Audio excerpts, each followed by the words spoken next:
என்ன பண்ணுவேன்? கீழே போனா மேல போனா நானு ஒரு நோட்டா? இப்போ ஒரு நோட் பாடுறேன். இப்போ ஃபார் எக்ஸாம்பிள் நான் சி பாடுறேன். சில இருந்து ஃபிளாட் போனா என்ன பண்ணணும்? லெஃப்ட்ல போணுமா ரைட்ல போணுமா? லெஃப்ட்ல தான் போகணும். அப்ப என்ன நோட்டு? சி ஃபிளாட்டுக்கு என்ன நோட்டு?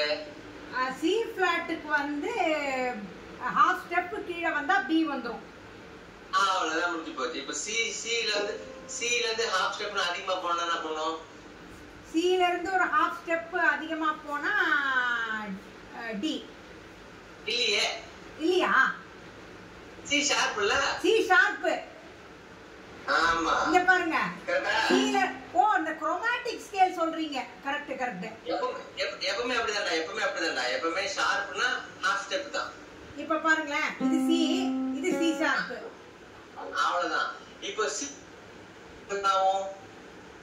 என்னங்க? இப்ப சி ஷார்ப் நோட் வாசியே. இப்போ நான் அதுல இருந்து ஒரு ஹாஃப் ஸ்டெப் அதிகமா போறேன். அதாவது கோ ஃபார் அ ஷார்ப் அப்படின்ற. சி ஷார்ப்ல இருந்து ஒரு ஷார்ப் போனாவும் டி. அவ்வளவுதான். கான்செப்ட் ரொம்ப சிம்பிள். ஒரு ஸ்டெப் மேல ஒரு ஸ்டெப் கீழே, அவ்வளவுதான். எந்த நோட்ல வேணா போலாம் நம்ம. ஆமா. இப்போ பி